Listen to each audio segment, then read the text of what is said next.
Good morning to all of you students. चलिए start करते हैं आज की क्लास। और आज का हमारा टॉपिक है प्रेमचंद। कल मैंने आप लोगों को हिंदी की क्लास में महादेवी वर्मा को विद ट्रिक और विद उनके जो इम्पोर्टेंट पॉइंट्स थे उनको कंप्लीट करा दिया था कि कौन सी सन में उनको पद्म भूषण की उपाधि दी गई, कब उनको पद्म विभूषण से सम्मानित किया गया, कब उन्हें मंगला प्रसाद पारितोषिक से सम्मानित किया गया, और कौन सी उनकी रचना विश्व प्रसिद्ध थी जिसके लिए उन्हें ज्ञानपीठ पुरस्कार से भी सम्मानित किया गया। तो एक बार आज का टॉपिक स्टार्ट करने से पहले कल हमने महादेवी वर्मा की जितनी भी रचनाएं लर्न की थी उनको एक बार रिवाइज करते हैं। तो उसकी ट्रिक थी नीर नी सांदी चलियम रेखा की संधि कड़ी गिरे, इसलिए चांदनी रात में परिवार के साथ प्रथम क्षणों से अग्नि की आस्था करें।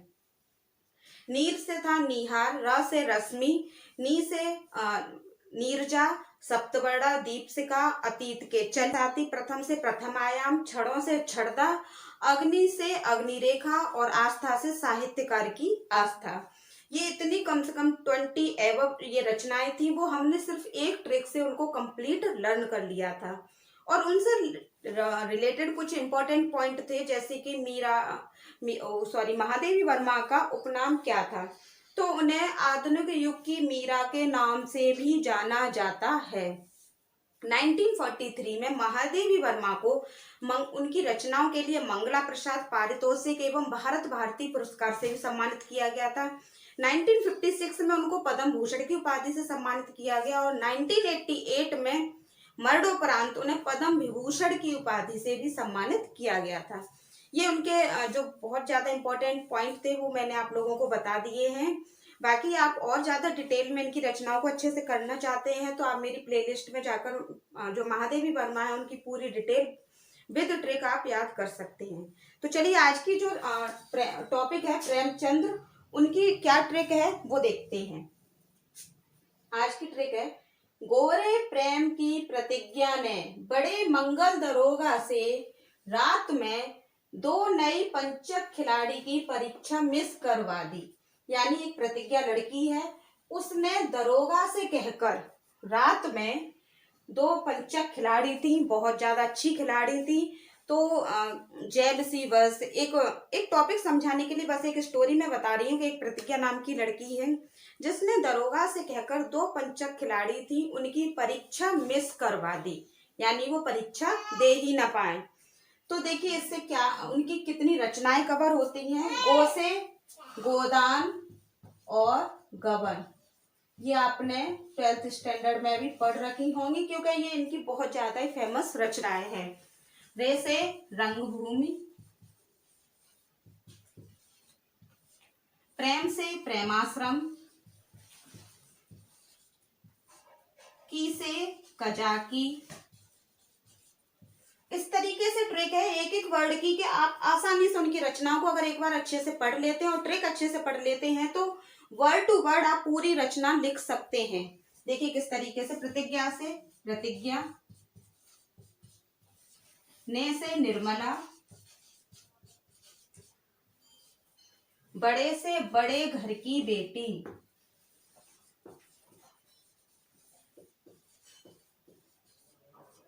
मंगल से मंगलसूत्र, दरोगा से नमक का दरोगा,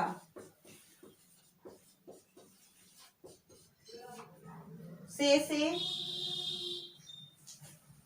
सेवा सदन,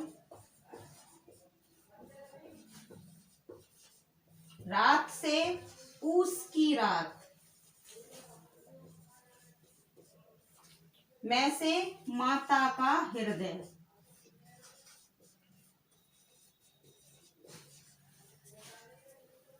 देखिए कुछ ही वर्ड में आपने उनकी जितनी भी इंपॉर्टेंट रचनाएं थी कुछ वो उनको कंप्लीट कर लिया है। 12th स्टैंडर्ड में भी आपने गोदान, गवन, मंगलसूत्र है, रंगभूमि है, कजाकी है, निर्मला है, इस तरीके से ये आपने 12th स्टैंडर्ड में पढ़ रखी होंगी। देखिए मोस्टली क्या होता है एग्जाम में, आजकल जो एग्जामिनर है बहुत ज्यादा स्मार्ट हो गया है, वो उन रचनाओं को बिल्कुल नहीं पूछता जिनको आपने ज्यादातर पढ़ रखा है, क्योंकि जो एग्जाम का स्टैंडर्ड है वो हाई हो गया है और इसलिए उनको जो पेपर भी सेट करते हैं वो थोड़ा टफ ही करते हैं। तो इस तरीके से रचनाएं वो पूछते हैं जो आपको बहुत ज्यादा कम माइंड में सेट हैं, या फिर जिनके बारे में कुछ अलग है। जैसे कि मंगलसूत्र पूछ ली, आपको नहीं पता होगा कि मंगलसूत्र प्रेमचंद्र की है। ये मंगलसूत्र उनका अधूरा उपन्यास है, जिसे उनके पुत्र प्रेमचंद्र का बचपन का नाम था धनपत राय और उनके बेटे का नाम था अमृत राय। तो मंगलसूत्र उनका अधूरा उपन्यास रह गया था, जिसे उनके बेटे अमृत राय ने उनकी मृत्यु के बाद पूरा किया था। तो इस तरीके से इनकी ये आधी रचनाएं। देखिए यहाँ तक ट्रिक हो गई है, मैं तक रात में। देखिए फर्स्ट लाइन की ट्रिक कंप्लीट हो गई थी। अब सेकंड लाइन की जो ट्रिक्स है, जितनी भी रचनाएं हैं उनको हम कवर करते हैं। दो नई पंचक खिलाड़ी की परीक्षा मिस करवा दी। तो 2 से 2 बैलों की कथा।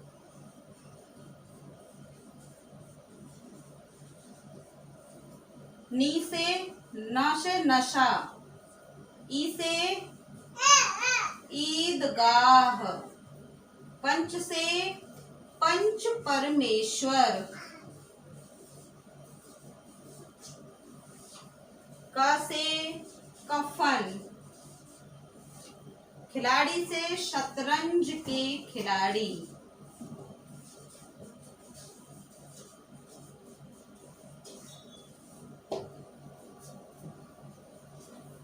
मार्कर थोड़ा सा हल्का चल रहा है। ये वाला शतरंज के खिलाड़ी। और की से कजाकी। परीक्षा से परीक्षा गुरु। ये वाली रचना भी इनकी बहुत ज्यादा प्रसिद्ध रचना है। मिस से मिस पद्मा।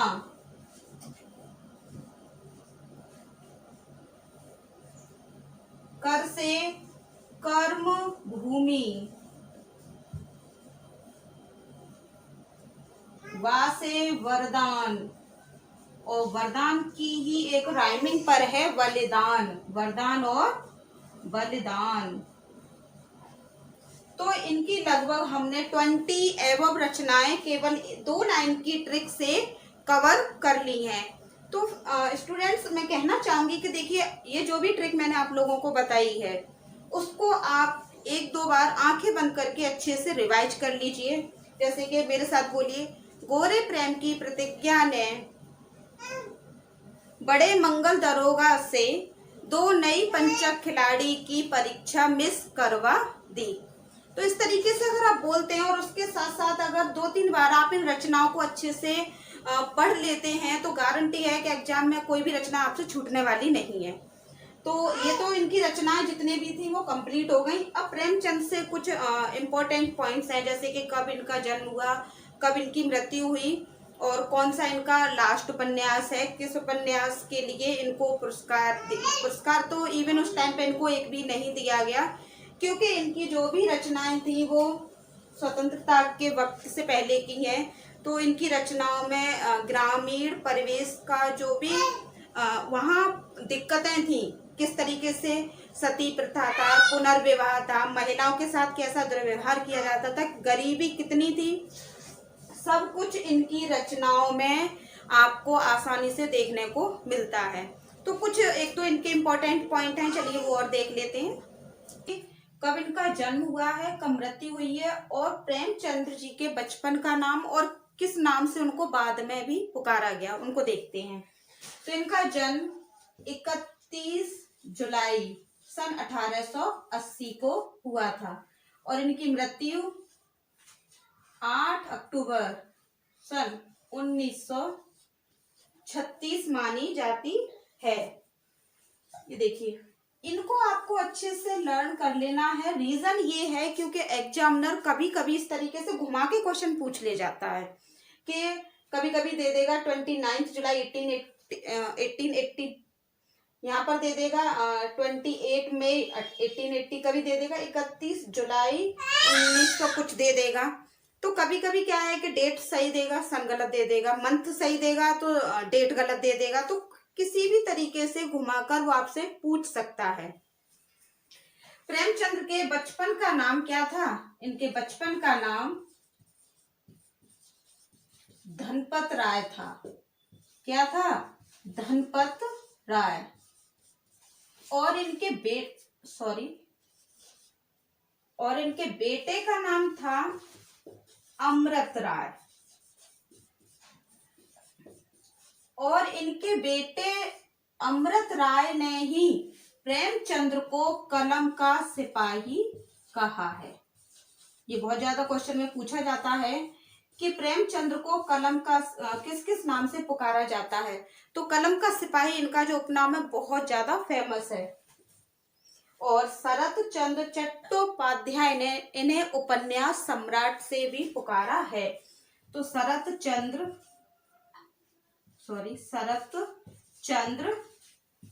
चट्टोपाध्याय किस नाम से पुकारा है इन्हें? उपन्यास सम्राट। ये तो बहुत ज्यादा एग्जाम में अब तक पूछा गया है कि उपन्यास सम्राट कौन से कवि हैं। उपन्यास सम्राट की संज्ञा किस कवि को दी गई है? तो यहाँ पर कौन है उपन्यास सम्राट? प्रेमचंद्र।